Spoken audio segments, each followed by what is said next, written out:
future perspectives. And therefore you will have not our support only in words, we will act. And this means, for example, to develop the civil society with concrete measures, for example, the exchange of young people, students, academics. We think the field of education is very important, and we will encourage our business community to invest in Egypt. And we will encourage our business community because we are convinced that your way into democracy is a sustainable way and is a way which is irreversible. This is for us very important. The German business people want to know in what kind of Egypt do they invest. Is it a stable democracy? Is this your clear commitment? And if so, I think you can count on us. The German foreign minister said that his country is keen on supporting Egypt towards its transformation towards democracy, but noted that the Egyptians have to prove and confirm that they are on the right path of democracy. From the Arab League, Mona Musalhi reporting for Nile International.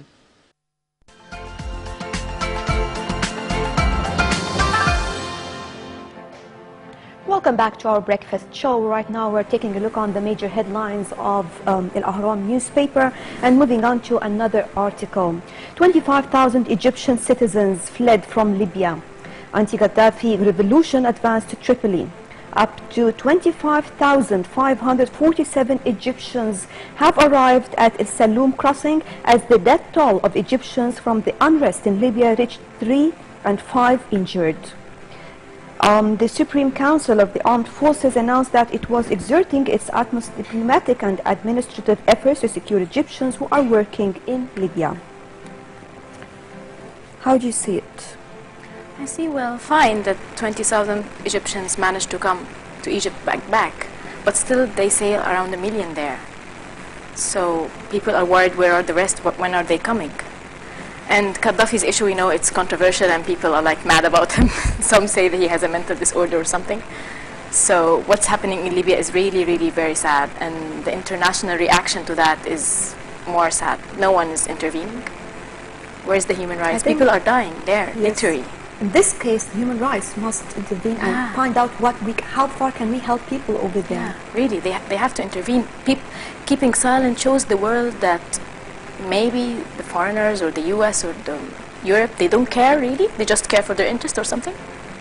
They cared for Egypt, and the situation was completely different. Yeah, but I don't know. Human rights is everywhere.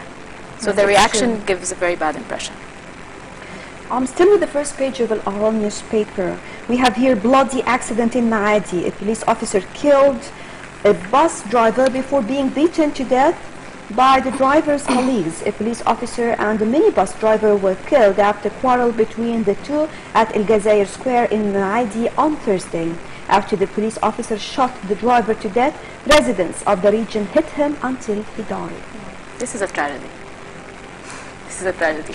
Back, the people don't trust in the interior minister, don't trust in the police. The police is there to make me feel safe, to make me go on the street alone and feel safe, sleep at night, and now they are killing people. And still the problem, we didn't wound our problems yet. We still have problems, we still don't trust you. You still have to show us you are good and you have new intentions now. You are showing totally the opposite. 2 days ago, they have burned the interior ministry into fire. Why? A building there into fire.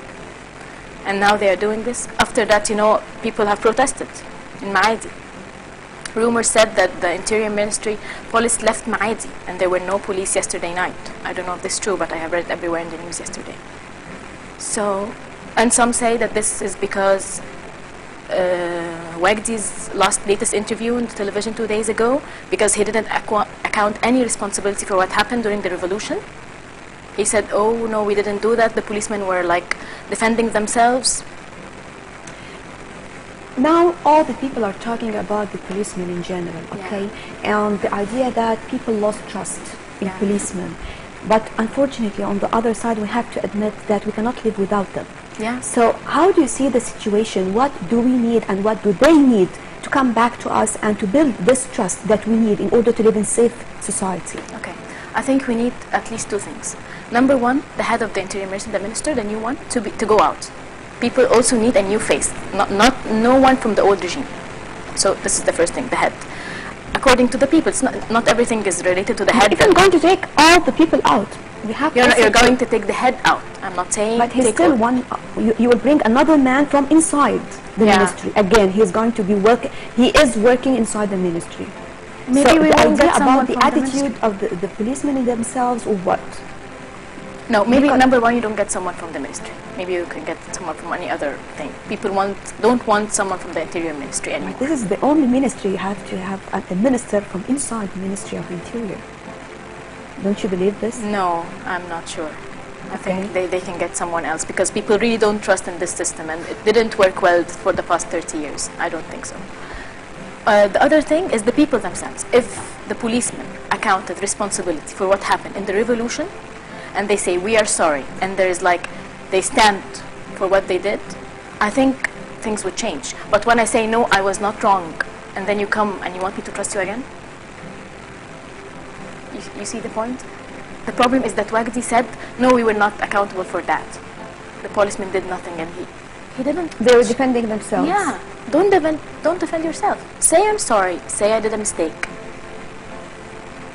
So it is the matter of the responsibility itself. To continue with the Ahram newspaper, still with the first page, released prisoners of Sinai received with celebrations and Egyptian flags. 39 prisoners from Sinai residents will be received by their relatives after spending many years behind the bars. Yeah, it's good. Something letting people, at least. Yeah, letting people out when they're detainees, they're political detainees. That's good. That makes people happy. Thank you, but we want the rest. Still, more than thousands there. And the Supreme Council of the Armed Forces warns of sedition between the elements of the nation. Yeah. Yesterday, the Supreme Council announced that there is no anti-revolution thing.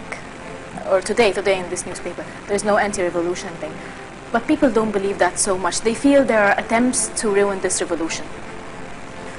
So, I don't know. I don't think that the military should say there is no. They should work on making people believe that there is no anti-revolution attempts. I think that it's better that way. I'll take you to Tahrir Square as you were talking about the revolution itself. Yeah. Here we have today another march in Tahrir Square calls for not to hit the national unity. A group of Muslim and Christian youth took part in the march. Yeah. Of course, you know that this was in response of what happened in Asyut and what happened in the monastery. 2 days ago, a priest was killed in his house.